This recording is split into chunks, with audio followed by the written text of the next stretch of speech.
Welcome to another day in the life of TLE. I haven't done a video in a couple of days, so I wanted to do a little updating and just release what has happened since I last recorded. So last week I did my first 2 days of chemo with the drug Mendustamine. I went in on Wednesday for the first infusion and then the next day for the second infusion. The first day was really difficult for me. I was very emotional, a little troubled in my spirit about it, and I think it was largely because I just wasn't up to doing it again. It's the fourth regimen of chemo, and I feel like it's been a nice stretch since the beginning of all of this. As I've stated in previous videos, I started my first chemo in January of 2014, and this is now June of 2015, and there have been a variety of setbacks as well as different treatments to deal with this illness. So I had the treatment on Wednesday. I actually got really emotional during the treatment as well because the nurse had mentioned something about the social worker coming in. She kept bringing up the social worker for some reason. I'm not really sure why she was bringing up the social worker, but it was as if she really wanted me to talk to the social worker. And because I've had previous experiences and most of them were not really favorable, I am very slow to speak or express my feelings about a lot of things because sometimes I just feel like it's not worth it, and also because I am with a new doctor, I just don't want mudslinging, and I don't want to feel like I need to prove that I am worthy of services, or I'll prove that I'm not what I may perceive or think that someone has said about me or read about me in notes. So I have to be really cognizant of my disposition on that. But when she brought up the social worker just on GP, and also stated things like, well, we don't want you to be on an island, like you're going through this alone, and things of that nature. So I wasn't really sure where that was coming from. I'm not sure if she just came up with that on her own, or if she had spoken or read something on a chart. I have no idea, and I am trying to leave the past in the past. So, at any rate, she brought up the social worker several times, and she said, if you want me to, I can have her come in. And I never said yes or no to it. And then at one point I just said, I think I'm okay, because I didn't understand the reason why she kept, suggesting that I have the social worker come in. And so about an hour into the treatment, she came back again and she said, I'm going to have the social worker come in and she's going to talk to you about this program that we have now called Cancer Care or something like that. And it's a program that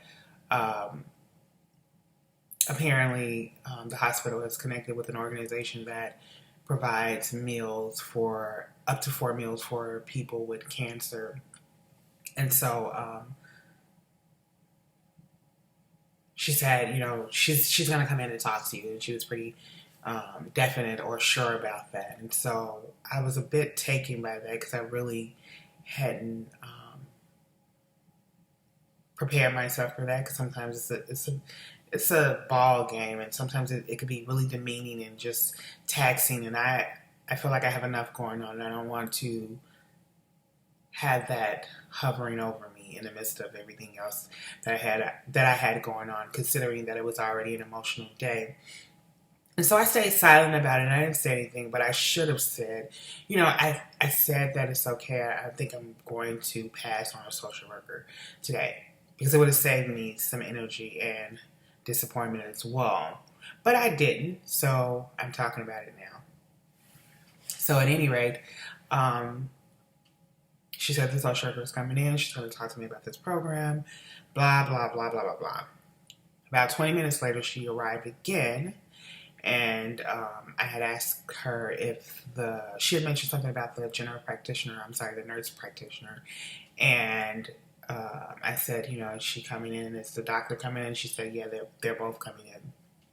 And so, and then she said, oh, by the way, the social worker is not coming in. She said that she's going to fill out the paperwork for you and just send it over to them on your behalf. And that's pretty much it. She's going to do it, and there's no need for her to come in.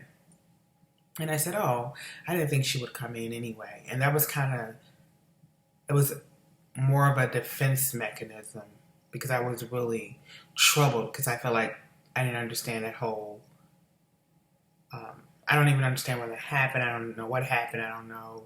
It just put me in a really awkward position, and I wish that I would have used my voice. And I need to get better at being more vocal about how I feel and expressing myself, because a lot of stuff that I go through, I wouldn't go through if I would just say, like, this is what I think about what you just said, and this is how I feel. But sometimes I don't always feel like doing that, and sometimes I wish that I didn't have to do that. And sometimes I have to choose, the journey of the day. Some days I just don't have the energy to do the tit for tat or to express or explain certain things or try to figure out, because I'm a person who is pretty analytical. So I analyze a lot of things and I try to understand a lot of things. And sometimes I'm not able to always understand everything. And that could be, well, it could be an asset or it could be actual liability. So that's who I am as a person, and that's how I process things. And sometimes I'm just a slow processor, especially with everything that's going on. I've come a long way, but I still, have issues cognitively and sometimes just processing things at a faster pace. So, with that being said, I ultimately ended up in tears in my during treatment, and it just, like I said, it was already an emotional day, and then to have something happen that I didn't understand, and as well as try to make sense of it. And in my making sense of it, I felt like it was demeaning, and I could be wrong with my thoughts concerning it, but I think just overall, I felt that way throughout the process, and I just didn't want to bring this into a new situation. That was one of the reasons why I had chosen to seek a different physician as well. Who wants to deal with the extra stuff on top of dealing with an illness? I'm a pretty low maintenance individual. I don't require a lot. I try to stay in my lane. I try to mind my business. I even take a lot of blows because I don't like a lot of conflict. And I don't like being uncomfortable, and I try to maintain a sense of peace and comfort in every area of my life, and regardless of what I'm doing. So when I am faced with situations that challenges that, it bothers me, and I don't always successfully, or I don't always handle it the way that I feel like I should or could handle situations. And I'm getting better, but I have a ways to go with that. So the unfortunate thing is that unlike what she was saying, in the beginning, she didn't want me to feel like I was on an island. I feel like that situation further pushed me on an island because there was definitely a disconnect, and then there was just old stuff that kind of stemmed up. And with that being said, I will address some of this stuff because I feel like I need to express myself and just get some things off my chest, and not to digress, but to be proactive and to communicate to the providers and let them know what my experience has been, and perhaps maybe in the future, someone with a like personality may or may not have to experience such a disconnect. And that's that. On that note, I don't have a lot to give as it relates to trying to make people see that I'm worthy of services or their respect or their care. I just don't have it in me right now because there's a lot of other things that I have to do as far as staying sane, trying to stay healthy, trying to be the best person that I could be in this situation. There's so many things to figure out. There's so many things to do. I just don't have the energy to do the extra stuff, and that's not just with social workers. That's just people at large, just with the world at large right now. I just don't have a lot to give, and I wish that things were different, and I wish that I did feel more supported. I think it'll take a load off. But that's not what I feel right now. Maybe in the future it will happen. Maybe it will not. I don't know. I don't have a clue. I'm not going to put a lot of emphasis or effort towards that because I feel like in so many words it has always already been communicated to me to not expect much. And based on what has happened up until this point, not a lot has happened in my favor. So I can laugh about that now, but it wasn't always funny, especially last year when I was experiencing some very low moments, and I really could have used some support and help and empathy, respect, or whatever you would call it. I don't even know, but yeah, I think it's just disappointing at large. But that's life. It happens. This is not the first time I've been disappointed in life.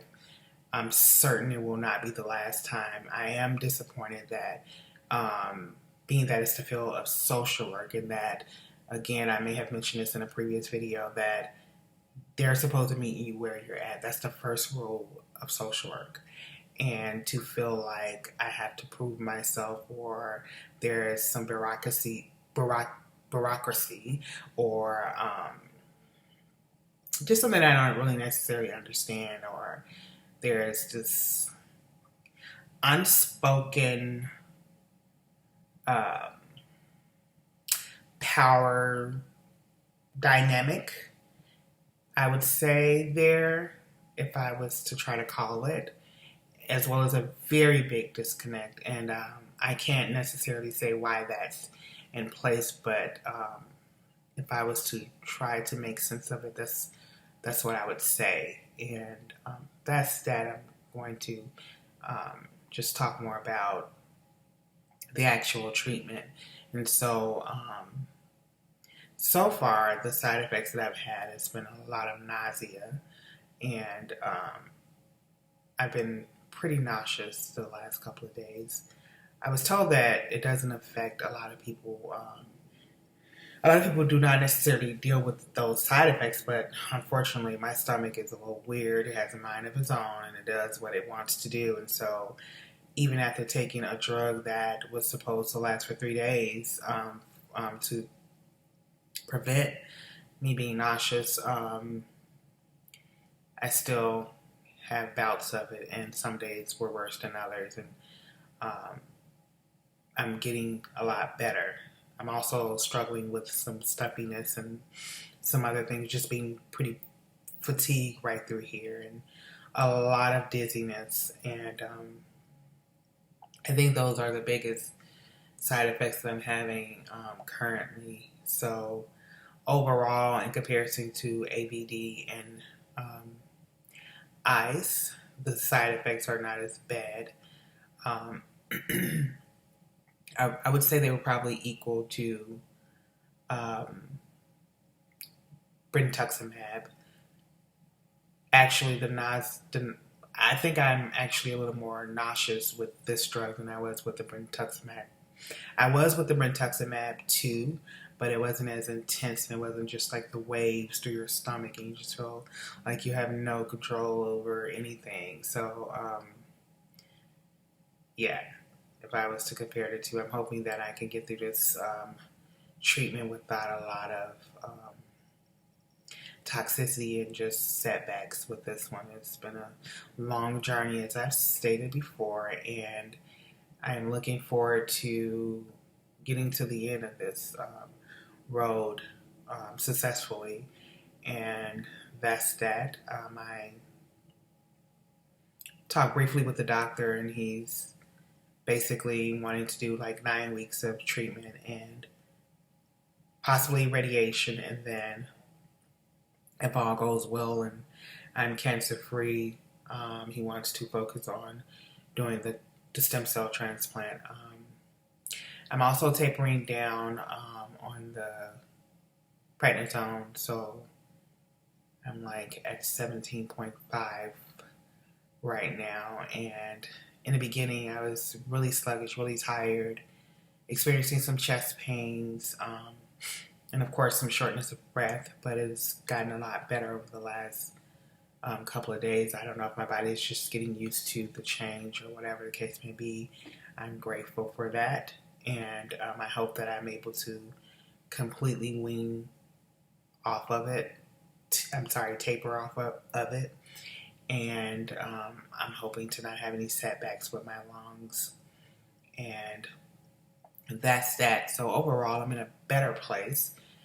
Much better place than I was last Wednesday. Last Wednesday, I just totally failed the mission on being having it together. I just didn't have it together, in short. And so today I'm a little better. I've tried to process my emotions and think through what was bothering me, and just kind of make sense of everything. And it helps when I do that versus just feeling like an emotional wreck, or feeling like I don't have control of like my emotions. And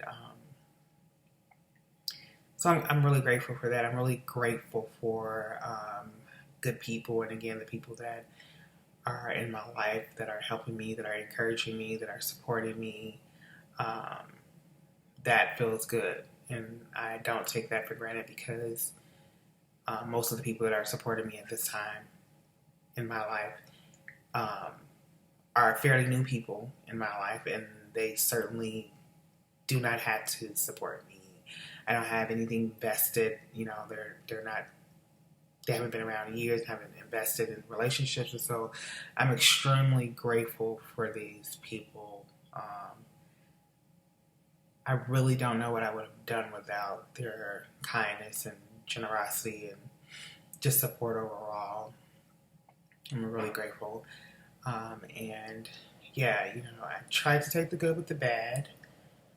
I try to focus on the positives, not so much on the negatives, because it does take so much away. But I think sometimes it is good to acknowledge the negatives or the emotions that I have concerning the negative things.